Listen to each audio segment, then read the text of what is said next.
नमस्कार प्रिय दर्शकों, आप देख रहे हैं ज्योतिष मंत्र। प्रिय दर्शकों, गुप्त नवरात्रि के इस महापर्व पर एक अत्यंत सरल 5 मिनट का एक प्रयोग है, जिसके माध्यम से मां भगवती शक्ति काली की कृपा से आपके घर से नकारात्मक शक्तियों का पलायन होता है, नष्ट हो जाती हैं। शत्रु द्वारा किए गया किसी भी प्रकार का अभिचार पलट जाएगा, हट जाएगा, कट जाएगा। और साथ ही इस प्रयोग के माध्यम से आए दिन चिंता, परेशानी, संकट में फंसे रहते हैं। कभी कुछ, कभी घर में बीमारियों को लेकर परेशान है, कभी शत्रु को लेकर परेशान है, कभी ऑफिस में, कार्यस्थल पर किसी न किसी के साथ विवाद होता रहता है, या बच्चों की माता पिता के साथ या आपस में बनती नहीं है। तो इन सभी परेशानियों के लिए 5 मिनट का ये सरल प्रयोग प्रत्येक गृहस्थ व्यक्ति को तो अवश्य ही करना चाहिए। और साधकों के लिए भी ये प्रयोग है, क्योंकि जब वो साधना करते हैं अनेकों अनेक नकारात्मक शक्तियां उनके आसपास मंडराती है उनकी साधना को भंग करने के लिए। तो उनके लिए भी ये प्रयोग निश्चित ही लाभकारी होगा। अत्यंत सरल विधान,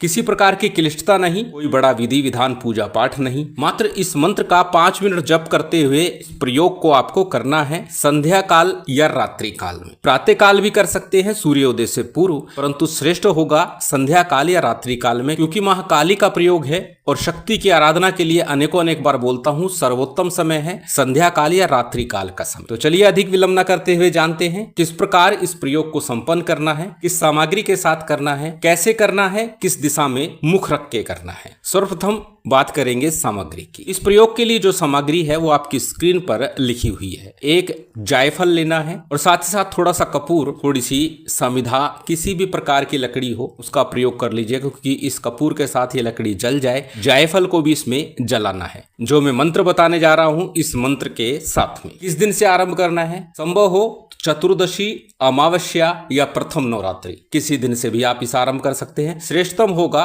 चतुर्दशी अमावस्या से आरंभ करना या शनिवार से आरंभ करना। नित्य प्रति करें या फिर शनिवार की शनिवार भी इसे कर सकते हैं। यदि आप आए दिन समस्या परेशानियों में फंसे रहते हैं तो प्रत्येक शनिवार को 5 मिनट का यह प्रयोग आपको अवश्य ही करना चाहिए। अब कैसे करना है? नवरात्रि के 9 दिन तो लगातार कीजिए, ताकि आपकी कोई साधना पूजा आप कर रहे हैं उसमें भी विघ्न ना आए और सभी प्रकार से आपकी साधना पूर्ण हो जाए। घर में नकारात्मक शक्ति होगी तो उसका भी इन 9 दिनों में ही हास हो जाएगा, नाश हो जाएगा। परिवार में सामंजस्य बनेगा, प्रेम बनेगा और सभी एक दूसरे की बात को समझेंगे, मानेंगे। तो प्रथम नवरात्रि से या चतुर्दशी अमावस्या तिथि से किसी दिन से भी आप आरंभ कर सकते हैं। रात्रि काल में, संध्या काल में उत्तर अथवा पश्चिम की तरफ मुख करके बैठ जाइएगा। घर में एकांत स्थान में, आवश्यक नहीं है पूजा घर में बैठे, कहीं भी बैठ जाइए। अपने सामने कपूर के माध्यम से थोड़ी अग्नि प्रज्वलित करके उसके अंदर एक जायफल रख दीजिए। अब जायफल को रखते समय किसी व्यक्ति विशेष पर खास परेशानी हो तो उसके ऊपर से वार के रख सकते हैं, अन्यथा अपने पूरे घर में से घुमा लीजिए और फिर उस जायफल को उस अग्नि में रख दीजिए। उसके बाद पितरों का, गुरु का, गणपति का इत्यादि का मात्र ध्यान करना है। मंत्र जाप इत्यादि की आवश्यकता नहीं, पूजा पाठ करने की आवश्यकता नहीं, सिर्फ उनका ध्यान स्मरण कीजिए कि मैं इस प्रयोग को कर रहा हूं, मेरा ये प्रयोग सफल हो जाए, घर में जो नकारात्मक शक्तियां हैं, परेशानियां हैं वो समाप्त हो जाएं, शत्रु अगर कोई कार्य कर रहा है वो समाप्त हो जाए। इस प्रकार का निवेदन प्रार्थना आपने करनी है। निवेदन प्रार्थना करके आज का जो मंत्र है, इस मंत्र का लगातार उस अग्नि को जो आपने जला रखी, जिसमें आपने जायफल रख रखा है, उस अग्नि को लगातार देखते हुए 5 मिनट कम से कम करना है। जितना अधिक करें आपकी इच्छा है, 5 मिनट ही पर्याप्त होगा। प्रिय दर्शकों, एक बात और बोलता हूं कि कोई मंत्र विधान सिद्ध करने की आवश्यकता हो अथवा ना हो, फिर भी एक बार उसका विधान कर लेना चाहिए। इस मंत्र के लिए भी कहूंगा, किसी भी एक दिन एक माला का जप करके इसे सिद्ध कर लेंगे तो इसका प्रभाव आपको तत्क्षण दिखाई देने लगेगा। अन्यथा ये मंत्र स्वयं सिद्ध है, अपने आप में पूर्ण है, परंतु साधकों को एक बार इसका विधान अवश्य ही करना चाहिए। विधान के तौर पर जैसे मैंने बताया, केवल एक माला जप ही पर्याप्त है, जो मैं अनेकों अनेक बार बोलता हूँ। सामान्य शुद्धि आचमन करके, दीप प्रज्वलित करके गुरु गणेश आदि का वंदन कीजिए, शंकर भगवान का, माँ भगवती शक्ति का, भैरव जी का पूजन निवेदन जो आप कर सकते हैं वो कर लीजिएगा और फिर आज का जो मंत्र है इसका एक माला का जप कीजिएगा। प्रयोग की बात कर रहे हैं तो मात्र 5 मिनट जप करना ही पर्याप्त होगा। मंत्र अत्यंत सरल है, आपकी स्क्रीन पर है, स्क्रीनशॉट ले सकते हैं, किसी कॉपी नोटबुक में नोट कर सकते हैं।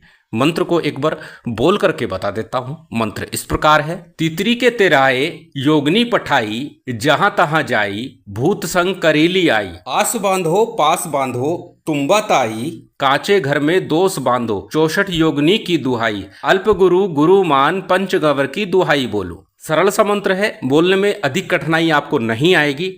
बार बार एक बात और बोलता हूं कि जब भी कोई प्रयोग करें, मंत्र जाप करें, तो पहले मंत्र को अच्छे से कंठस्थ कर ले। तो इस मंत्र के लिए भी कहूंगा पहले मंत्र को अच्छे से कंठस्थ कर लीजिएगा, ताकि जब आप प्रयोग करें तो एक टक त्राटक करते हुए, अग्नि को देखते हुए, उस जायफल को देखते हुए आपको ये प्रयोग करना है, जिससे कि निश्चित ही आपको हर प्रकार की नकारात्मक शक्ति से राहत मिलेगी, शत्रु द्वारा किया गया तंत्र मंत्र कटेगा और साथ ही साथ प्रयोग साधनाएं भी सफल होने लगेगी। अत्यंत सरल विधान है, किसी प्रकार की क्लिष्टता नहीं है, प्रत्येक व्यक्ति इसे सरलता सहजता के साथ संपन्न कर सकता है। शिव शक्ति की विशेष कृपा आप सभी को प्राप्त हो, यही कामना है। उम्मीद करता हूं आज की ये जानकारी, ये वीडियो आपको अच्छी लगी होगी। यदि अच्छी लगी हो तो कृपया लाइक कीजिएगा, शेयर कीजिएगा। यदि चैनल पर नए हैं तो सब्सक्राइब कर बेल आइकन बटन दबा दीजिएगा। जय माता दी, जय श्री राम।